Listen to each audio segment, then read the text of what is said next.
Bienvenue dans cette édition de Mots et Écrits, votre programme qui rend hommage aux auteurs, aux écrivains, aux poètes et à leurs œuvres. Dans cet épisode, nous allons rencontrer Michael Lalji, professeur des dessins et aujourd'hui auteur de son premier livre, Le gardien du robinet d'or. C'est un livre de jeunesse inspiré par les souvenirs d'enfance de l'auteur et illustré par Michael lui-même. C'est un livre de jeunesse pour enfants de 6 à 10 ans. Un livre illustré 100% à la main, acrylique avec de la peinture acrylique sur papier. C'est un livre qui touche le thème du changement climatique avec une petite histoire de fiction que j'ai inventée. Votre livre parle du changement climatique. Est-ce que c'est un sujet qui vous touche en particulier? Le changement climatique me touche personnellement. Pourquoi? Parce que j'ai grandi face à la mer. J'ai grandi dans un village à Baie-du-Tombeau où j'ai côtoyé des pêcheurs. J'étais petit bien sûr, je connaissais des grandes personnes, des pêcheurs. Et le changement climatique se fait sentir à l'île Maurice, plus précisément à la mer. On voit l'érosion de la plage. Du coup, pour mon master en illustration, je me suis dit il faut absolument faire quelque chose. Il faut que j'utilise mon art pour que je puisse toucher les personnes sur cet grand danger qui est le changement climatique. C'est un livre inspiré des souvenirs de votre enfance. Est-ce que vous pouvez nous parler des souvenirs qui vous ont marqué le plus? Alors, le principal souvenir, c'est une question que j'ai posée à mon papa à l'âge de 6 ans. Je lui ai demandé, mais papa, explique-moi le fonctionnement, je ne comprends pas comment les marées fonctionnent. Mon papa aimait raconter des petites histoires, inventer toutes sortes de petites histoires. Il m'a dit, tu sais, il y a un petit bonhomme qui prend son bateau, qui passe sur la ligne d'horizon, qui ouvre un robinet, la marée monte. Ensuite, à une autre heure, il part et ferme, la marée redescend. Du coup, ce sont ces belles souvenirs de ces histoires racontées par mon père qui a été la source de ce livre. Est-ce que vous pouvez nous expliquer le choix du titre? Alors, le choix du titre, Le gardien du robinet d'or. Pourquoi le gardien? Parce que je veux absolument faire comprendre aux enfants qu'ils sont les futurs gardiens de leurs environnements. Ensuite, le robinet, c'est l'instrument principal qui est dans le livre, qui rapporte, qui ramène la vie dans la mer. Et pourquoi en or? Parce qu'aux yeux des enfants, en or, un robinet en or, elle est précieuse par sa fonction. Elle ramène la vie. Mais par contre, aux yeux des grandes personnes, ils vont plutôt voir le robinet en or comme un instrument de richesse. Je voulais faire cette distinction. Du coup, le gardien du robinet d'or est apparu. C'est un livre qui a peut-être pris beaucoup de temps avec la peinture, mais aussi l'écriture. Est-ce que vous pouvez nous dire à peu près combien de temps est-ce que ça vous a pris pour finaliser tout le contenu du livre? Alors, pour commencer, je dois dire que ce livre a été le main project de mon master en illustration que j'ai commencé en 2019 et terminé en 2021. Par rapport au livre, j'ai pris quand même environ, ça m'a pris environ 6 mois pour finaliser l'écriture, pour écrire, pour peaufiner, pour corriger. Ensuite, pour planifier les illustrations. Chaque script, développer une illustration par rapport à chaque script, développer les sketchs, peaufiner les sketchs, finaliser les sketchs et faire le travail final en peinture. Ça m'a pris quand même environ 4 à 6 mois. Vous êtes vous-même prof de dessin. Quelles ont été vos inspirations pour faire ces dessins? Je dois dire que mon inspiration principale dans tout ce que j'ai fait, dans tout ce que je crée, c'est la famille.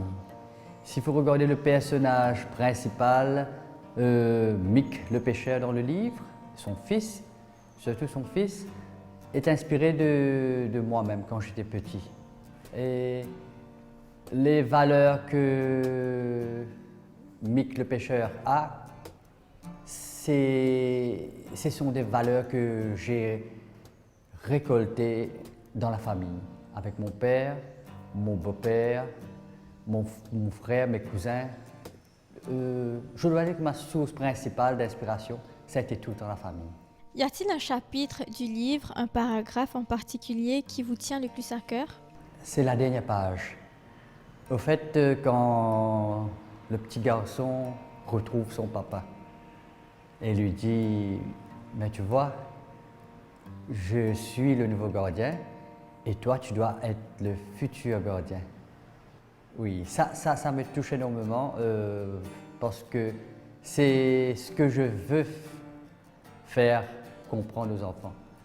Je veux que les enfants deviennent des meilleurs décideurs pour le futur, qu'ils prennent des décisions qui vont vraiment changer notre pays, notre planète. Et est-ce qu'il y a un dessin dans le livre dont vous êtes le plus fier? J'en ai un, c'est un dessin que techniquement, je pense que j'ai atteint un niveau satisfaisant. En même temps, le contenu de l'image, la composition, l'intensité, tout se trouve dedans. C'est un livre plutôt destiné à la jeune génération, mais est-ce que le contenu touchera aussi les adultes?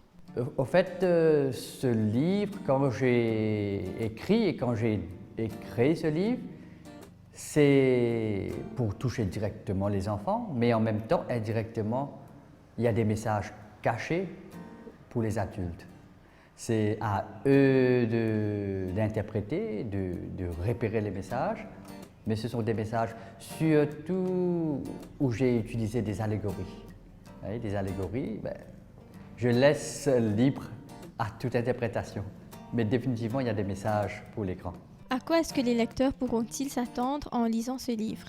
Je pense qu'en lisant ce livre, tout d'abord, les lecteurs vont découvrir le paysage mauricien, surtout le sud de l'île, à travers une fiction, à travers des scènes imaginaires. Et en plus de ça, les lecteurs peuvent aussi s'attendre à découvrir une histoire qui est surréaliste, mais dans le concret, si on ne prend pas les bonnes décisions par rapport au changement climatique, ça peut arriver. Par exemple, quand je dis que la mer est devenue stagnante, la Lune n'a plus la force pour créer les marées, c'est une fiction surréaliste, mais on peut s'attendre à avoir des tels drames climatiques si on ne prend pas la responsabilité de prendre les meilleures décisions pour le changement climatique. Avez-vous des projets similaires pour le futur? Oui, au fait, l'année dernière, j'ai écrit et illustré un petit conte de Noël qui parle d'un petit garçon avec son grand-père, toujours avec mon expérience vécue avec mon grand-père. J'espère lancer ce petit conte de Noël avant Noël cette année-ci. Ce livre et le livre que vous comptez lancer, le thème tourne autour beaucoup de la famille, du papa, du grand-père. Est-ce qu'il y a une raison particulière derrière? Personnellement, j'ai eu la chance de partir à la Biennale de Venise en 2017, représenter l'île Maurice. Là-bas, ça m'a fait un déclic. J'avais 37 ans et quand même une dizaine d'années d'expérience d'artiste. Mais je me suis dit, là-bas, quand je suis parti, après 10 jours passés là-bas, à mon retour, je me suis dit, je me suis redéfini la vie d'artiste. Mais qu'est-ce que je suis en train de faire? C'est alors que j'ai tombé sur un petit documentaire sur Gupta, un artiste indien, qui parle de son enfance, qui parle de son retour vers son village d'enfance. Ben, je me suis dit, en tant qu'artiste, je dois le faire. Quand j'ai essayé de faire retourner vers mon enfance, ben, c'est là que j'ai découvert tous mes sujets, tous mes sujets d'intérêt, ça tourne à travers mon vécu d'enfance. Je dois vous dire que j'ai connu une enfance heureuse, mais tantôt malheureuse aussi. Très dure, on était assez pauvres, mais malgré ça, avec le courage d'une mère, on a surmonté ces difficultés. Et du coup, tous ces événements m'ont ramené à la famille. Mon vécu depuis mon enfance avec mon père, mon grand-père, ma grand-mère, les épreuves difficiles avec ma maman, tous ces événements ont créé, comme je dirais, des étapes, des images que j'ai visualisées et qui sont aujourd'hui en termes de peinture, en termes de tout ce que je crée. Et est-ce que vous avez un message à faire passer pour la fin, pour les personnes qui vous regardent ou pour les personnes qui comptent écrire un livre mais qui n'ont jamais fait? Oui. Au fait, il faut, mon message principal, c'est que je pense que les Mauriciens, enfin tout le monde, doit retourner vers ce qui est plus important. Il faut vivre la passion, il faut évincer la honte. Si vous aimez quelque chose, foncez. Et pour ceux qui veulent écrire un livre, c'est la même chose. Au fait, moi j'ai foncé, j'ai pris sur moi-même, j'ai parti voir Madame Pascal Chou, pas moi-même. Elle m'a dit qu'elle a 5 minutes pour m'accorder, mais au fait, elle m'a accordé 1 heure dans ce jour-là. Sans personne me le dit, j'ai foncé. Ben, c'est ça mon message principal. Il faut foncer.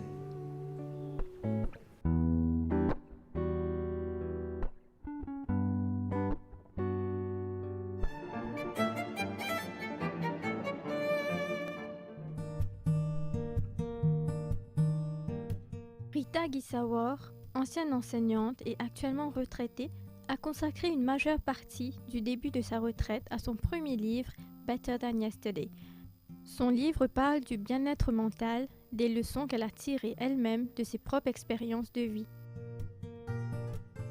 Mon aventure vers l'écriture, il commence avec différentes citations des différents auteurs qui laissent un impact fort dans beaucoup d'instances de la vie. Ça doucement, vient une bonne phrase, paragraphe, et tout d'un coup, il transforme dans une nouvelle maintenant. Que j'ai envie non seulement de transmettre mon expérience, mais aussi permettre les autres trouvent une bonne direction. À chacun, selon son interprétation de Be Better Than Yesterday. C'est au premier livre. Est-ce que vous êtes capable de dire nous comment l'expérience est passée? Comment dire, sortir d'un cocoon, que j'ai a beaucoup d'expérience et que par exemple, fait recherche beaucoup en termes d'écriture, en termes de recherche et me remplir en moi-même quoi. Et qui me fait à la dernière minute, c'est mon sentiment fatigué. Par exemple, comme si je dirais, c'est un mixed feeling. C'est un mixed feeling comme on le dit. Mais c'était vraiment euphorique. En premier lieu, je dire ça c'est mon premier livre et pour tous les temps unique en lui-même, pour tous les temps unique. Et c'est ça qui m'a ressenti. Est-ce que vous êtes capable d'expliquer-nous le concept de votre livre? ben, les concepts, les basés sur l'individu.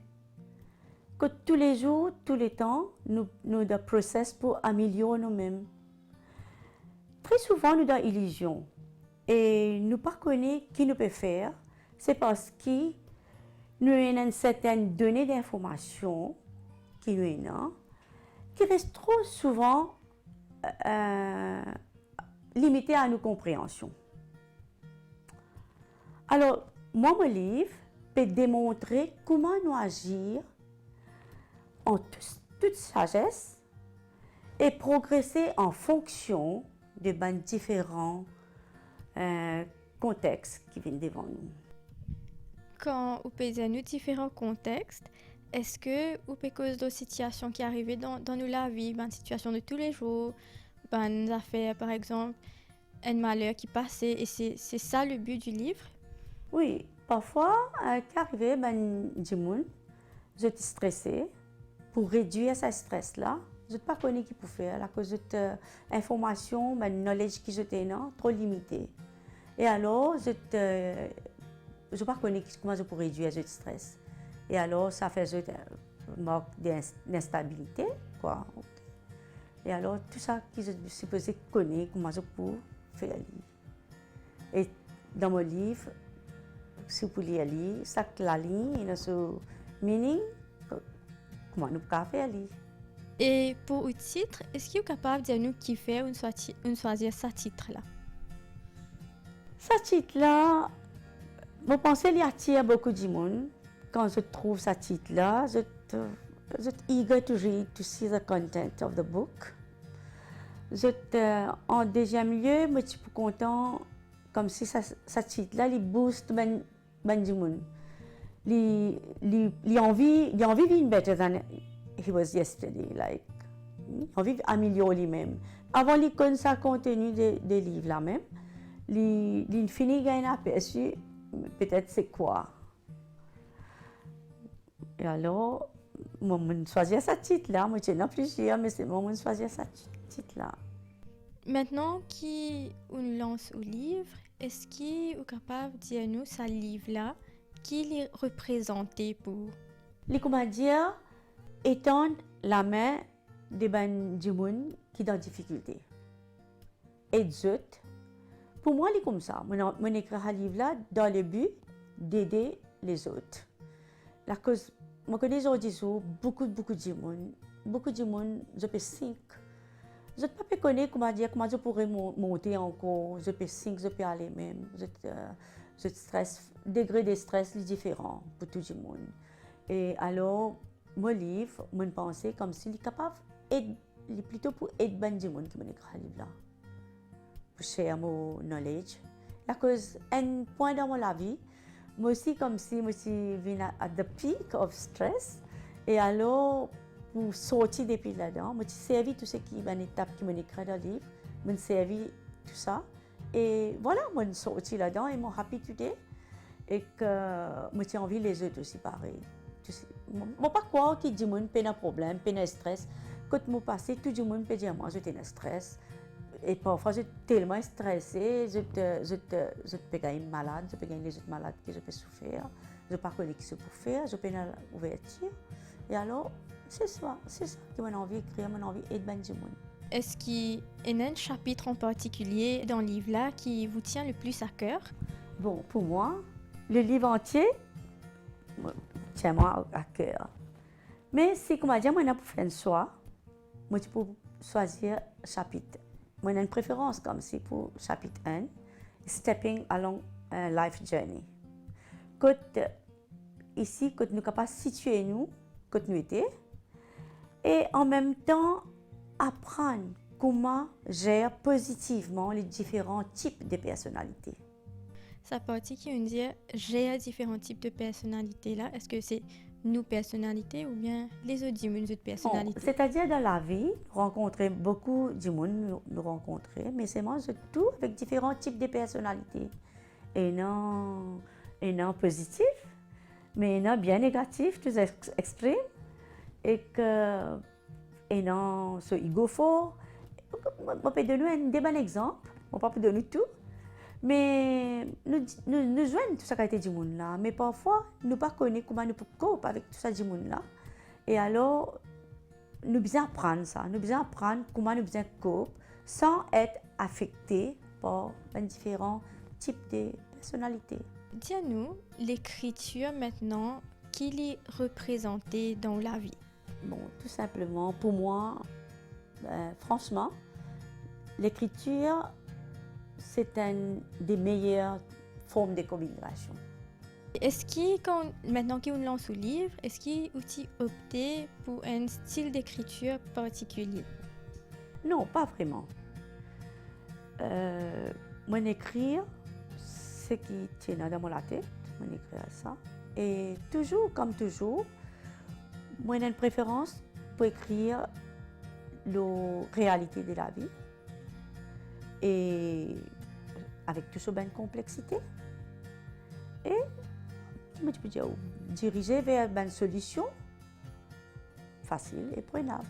Maintenant que le livre est fini lancé, ou même on dit qu'on passe par beaucoup d'expérience, une expérience bien enrichissante quand on écrit ce livre-là, est-ce qu'on a un message à faire passer à des gens qui payent tout?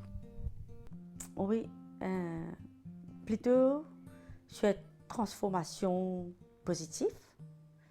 Beaucoup de gens manquent ça. Je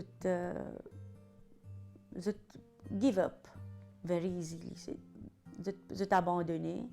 Je pensais que je ne suis pas capable de faire ça.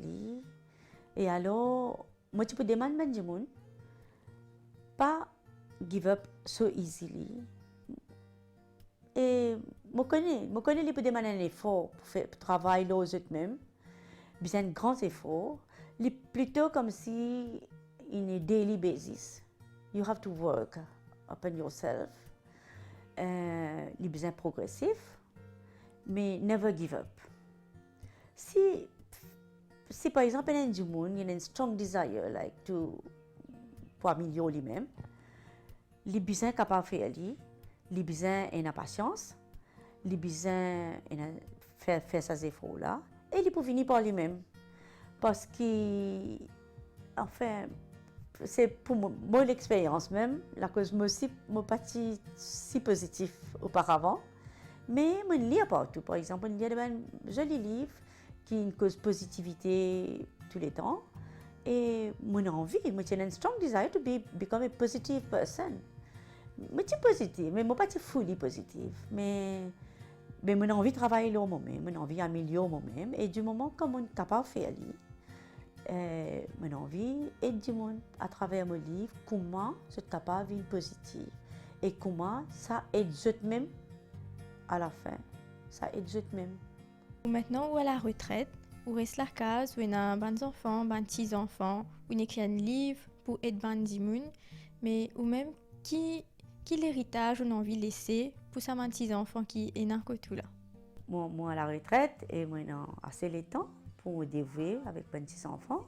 Et ce qui m'a déjà fait un livre, la moitié peux écrire un livre, normal, ça prend beaucoup de temps, moi j'ai un petit peu pris, mais maintenant, full time. Et alors, moi essaye, même en jouant, comme on peut jouer avec eux, moi peux essayer de mettre dans la tête sa positivité là, aspect positif qui est là. Normal, je suis petits enfants et alors parfois je viens un petit peu négatif, parfois je grogner, parfois je cause n'importe quoi, mais toujours moi j'ai envie de mettre grandir, cultiver d'une telle façon pour grandir dans un environnement sain, positif, réduire la négativité qui est là. Et je trouve que je peux grandir healthily. Madame Rita, je vous remercie qui a nous les temps pour faire cette entrevue-là. J'espère que ce livre-là aide beaucoup de gens, pareil comment ce livre-là aide où. Et à tout le monde qui peut nous en ce moment, je vous invite à lire ce livre « Be Better Than Yesterday ». C'est ici que prend fin cette édition de Mots et Écrits. Au plaisir de vous retrouver pour le prochain épisode. À très bientôt.